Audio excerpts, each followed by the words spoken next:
안녕하세요. 금호석유화학을 발표할 문은서입니다. 기업 정보는 다음을 참고해 주시면 감사하겠습니다. 목차는 다음과 같습니다. 먼저 산업 분석입니다. 화학산업은 다음과 같은 특징을 가집니다. 첫째, 경기 변동에 따라 실적이 크게 좌우되는 시클리컬 산업이라는 것입니다. 둘째, 한 물질을 생산하기 위해 설비 단지가 한 곳에 모여 있는 자본 집약적 산업의 형태, 즉 단지를 형성한 콤비네트 산업이라는 것입니다. 특히 원유라는 하나의 리소스를 통해서 모든 상품이 만들어지기 때문에 원가 및 매크로에 많은 영향을 받습니다. 따라서 정유 및 석유화학의 리스크를 최소화하고 리턴을 최대화하는 방안으로 가져온 것이 고무 사업을 영위하고 있는 동사입니다. 원유는 크게 시추, 정제, 생산이라는 세 단계를 거치게 됩니다. 시추와 정제를 하는 기업은 대부분 세외에 있고 국내 석화산업은 대부분 제품 생산을 하고 있습니다. 왜냐하면 저희 나라에서는 원유가 나지 않기 때문에 자연스럽게 생산 면에 있어서 원유 시추보다는 완전한 상품을 생산하는 방법으로 가고 있고, 여기서 우리가 일컫는 게 석화산업, 특히 업스트림과 다운스트림으로 나눌 수 있는데, 업스트림의 경우에는 NCC나 ECC를 기반으로 해서 기초 유분을 얻게 됩니다. 이렇게 업스트림에서 얻은 원료를 가공해서 중간재를 생산하는 것이 다운스트림입니다. 다운스트림 회사의 경우에는 LG화학, 하나솔루션, 롯데케미칼 등이 있는데 동사 또한 다운스트림에 해당하게 됩니다. 그렇다면 제가 말한 여기 석화산업의 주 원료가 되는 NCC와 ECC는 무엇인가 했을 때 NCC는 기름, ECC는 가스입니다. NCC의 풀네임은 나프타 크래킹 센터이기 때문에 나프타를 원료로 크래킹하는 과정을 말한다고 할 수 있겠습니다. NCC의 경우에는 아시아, ECC의 경우에는 서방에서 주력하고 있습니다. 여기 오일 가스 라티오를 보시면 24년까지의 경우에는 NCC보다 ECC가 원가 우위가 있었지만 최근에는 오일 가스 라티오가 35%까지 치솟았다가 17%까지 내려간 모습을 볼 수 있습니다. 또 여기 보시면 ECC 증설도 감소하고 있는 추세고요.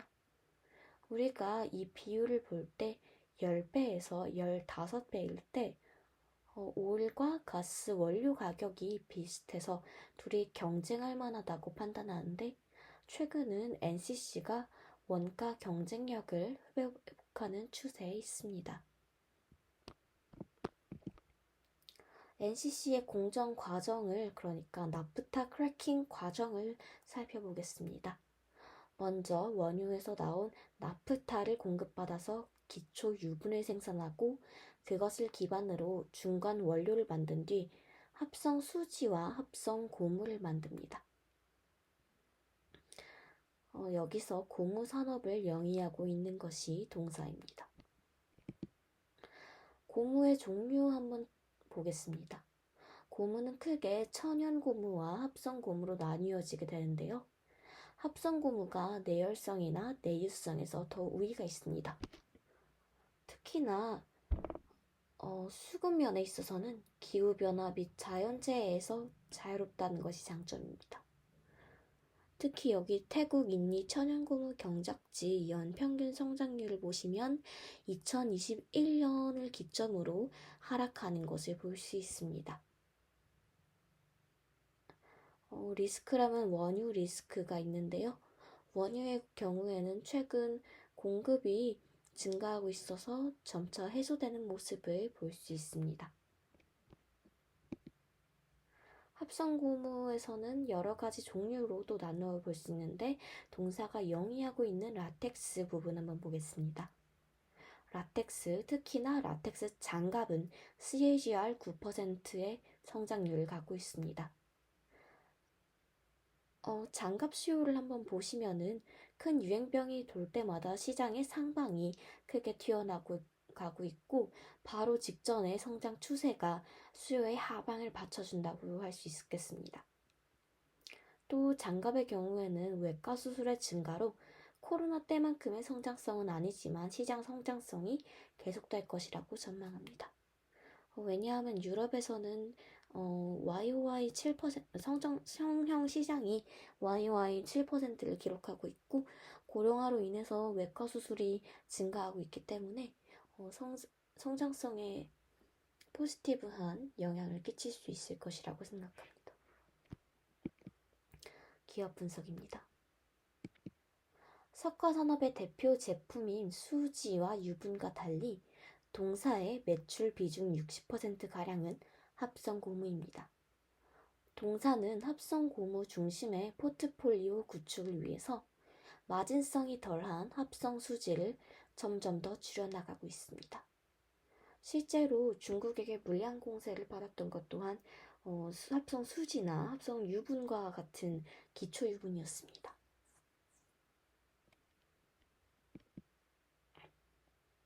동사의 상품들은 대부분 동남아와 중국으로 수출됩니다. 합성고무의 경우 안정적인 생산량 증가율을 이어나가고 있고 특히 집중해서 보아야 할 부분이 라텍스 부분으로 2022년에는 400만 톤이던 것이 작년에는 600만 톤으로 증대된 바 있습니다. 따라서 합성고무와 라텍스 중심의 믹스 개선을 이루고 있습니다. 동사의 손익계산서입니다. 동사는 2019년부터 20년에 코로나 팬데믹으로 인해 눌렸던 수요 개선으로 매출액이 크게 늘은 이후 전방 산업의 악화로 현재는 저조한 매출을 보여주고 있습니다. 특히나 작년 23년의 경우에는 부타디엔과 페놀 유럽체 가격의 상승으로 매출 총이익률이 하락하였습니다. 그럼에도 불구하고 동사는 석화산업 피어그룹 대비 양호한 실적을 보여주고 있습니다. 다음은 동사의 피어그룹들입니다.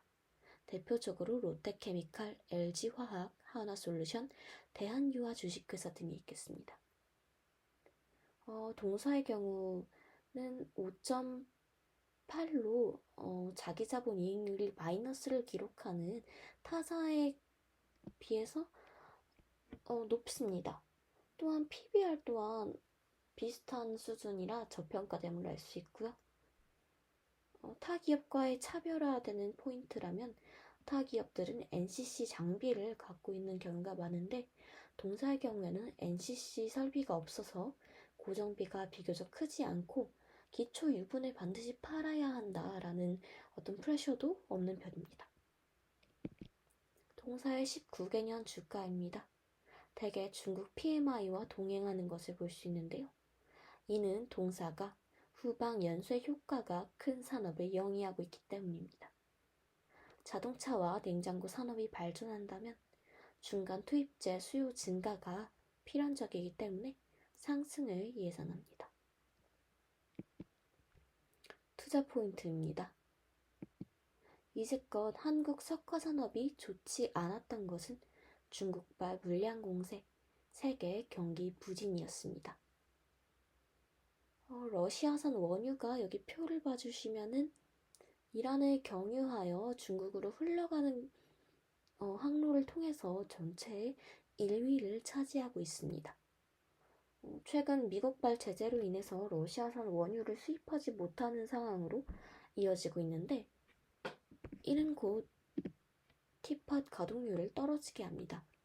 여기서 티팟이란 원유 가공 독립업체고 중국의 경우에는 독립업체와 국영업체 이 반으로 분할되어 이루어져 있는데요. 독립업체가 50%가량을 차지하고 있습니다. 최근의 경우에는 산둥성 티팟의 경우 4%나 떨어진 상태고 중국 원유 자급률이 30%가 채 안 된다는 사실에 미루어 보았을 때 기초 유분 생산부터 차질이 생길 확률이 크다고 사료됩니다. 또 아까 좀 보여드렸던 페이지를 통해서 절대적인 수입량 또한 부족해지고 있는 중이고요. 따라서 석화 제품 생산을 위해 필요한 원유 공급 차질 및 기초 유분이 없기 때문에 중간재 생산 또한 쉽지 않을 것이라고 생각합니다.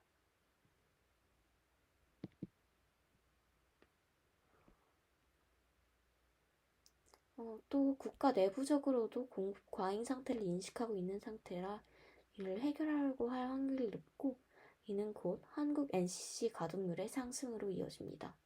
한국 NCC 가동률과 중국의 가동률 하락이 어떠한 상관관계가 있느냐 하면, 이제껏 중국이 독식하고 있던 이유는 기초 유분이 많았기 때문인데, 한국 NCC 가동률이 떨어진 이유 또한 여기에서 찾을 수 있습니다. 왜냐하면 이제껏 그 NCC를 가동할 필요성을 못 느꼈기 때문입니다. NCC는 결국에 기초 유분을 만들기 위해서 돌리는 장비인데요. 기초 유분의 물량 공세가 중국발로 인해서 이러한 물량 공세가 끊기게 된다면 한국은 납타 크래킹 장비를 돌릴 수밖에 없을 것입니다.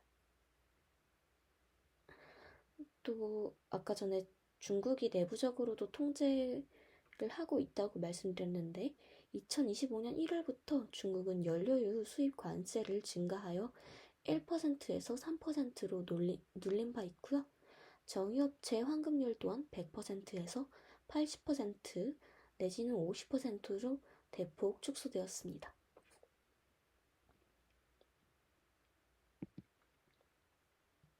마지막으로 고무입니다. 세계 라텍스 시장의 80%는 말레이시아에서 취급합니다. 동사의 라텍스 대부분 말레이시아향입니다. 따라서 MB 라텍스 수요 증가에 직접적인 수혜를 받을 수 있습니다. 금호석유가 최근에 믹스 개선을 했다고 아까 전에 기업 분석에서 말씀드렸는데, MB 라텍스 또한 실제로 생산량을 늘리고 있습니다.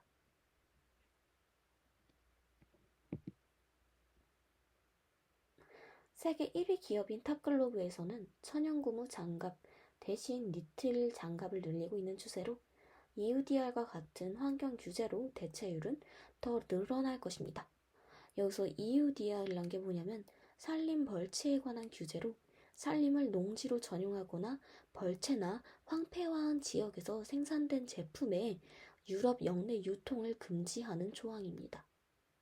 라텍스의 경우에는 결국에 천연 고무이고, 이 천연 고무는 벌채를 통해서 나오기 때문에, 그러니까 나무 수액이기 때문에 이 EUDR에 직격을 맞을 수밖에 없습니다.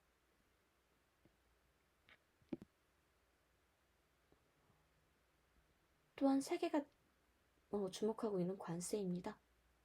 이러한 장갑은 대부분 미국과 유럽으로 가게 되는데, 이번 분기서부터 관세를 50%에서 100%로 상향 조정하고 있습니다. 중국에서요. 또 이러한 추세에 따라서 미국은 당연히 중국의 장갑을 사주지 않을 것이고, 중국 관세 제재로 인해서 말레이시아가 미국에 납품하는 물량은 더 많아질 것입니다. 24년 12월에서 25년 1월, 그러니까 실행 한 달 만에 25%포인트가 하락한 바 있습니다. 중국의 대미국 실리콘 장갑 수출 비중이요. 또한 미국 수술용 장갑 유통기한 만료로 인해서 아마 수술용 장갑이 유통기한이 4년에서 5년 정도 되는데, 이 모멘텀이 도래해서 YOY 40%가 증가한 바 있습니다. 마지막으로 타이어입니다. 동사가 집중하고 있는 타이어 산업의 경우 전기차 판매 및 유럽판 고인치 비중 증가로 판매 비중이 우상향하고 있는 추세를 볼 수 있습니다.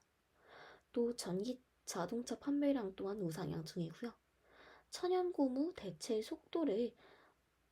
속도가 이제 하방이 되어서 타이어와 라텍스 기반의 고무 산업 성장이 예상됩니다. 리스크입니다. 글로벌 경기 침체가 계속 지속될 우려가 있으나 중국 PMI는 이번 달 컨센서스를 상회했다는 점, 또 중국 경기는 정부의 정책에 따라 움직인다는 점에 따라 이구환신으로 경기가 저조하지는 않을 것이라 판단합니다. 밸류에이션입니다. 참고해 주시면 감사하겠습니다. 측정 아이디어는 다음과 같습니다. 먼저 매출 부분별로 매출액분의 가동시간 하여 시간당 매출액을 산출하였고, 수요 개선에 따른 목표 가동률 목표 가동률 곱하기 가동시간을 통해서 가동시간을 산출하였습니다. 가동시간 곱하기 시간당 매출액으로 부분별 목표 매출액을 잡았고요. 부분별 목표 매출액 총액을 전체 매출액으로 합산하여서 매출 원가율, 판관비율, 영업이익률을 정하고 합산하여 계산하였습니다. 25년 매출액 expected입니다. 합성고무 부분에서는 라텍스 수요 증가 및 전기차 수요 증가로 전년 대비 5% 상향하여 2조 9,816억 7,600만원 잡았습니다. 합성 수지 부분에서는 중국 전방 수요 개선으로 3% 상향하였습니다. 또 P&B 부분에서는 토목 및 건설 산업 현상 유지로 84% 동결해 주었습니다. 폴리캠 부분에서는 현상 유지로 7,252억 8,100만원 잡았습니다. 기타는 똑같이 7,760억 3,800만원 잡아서 총계 매출액은 7조 5,059억 9천만원 잡았습니다. 매출 원가의 경우 원유 코스트 하락에 따른 원가율 개선으로 매출 원가율 88%, 6조 6,052억 7,100만원 잡았습니다. 매출 총이익의 경우 9,007억 1,900만원 잡았고, 판관비의 경우 3개월 평균치로 2,929억 1,200만원 잡았습니다. 따라서 영업이익 6,078억 700만원 잡았고, 영업 외손익의 경우 1,148억 5,400만원 잡았습니다. 매출액 변동하여도 영업 외손익이 플랫하게 유지된다는 점에 따라서 똑같이 플랫 유지하였습니다.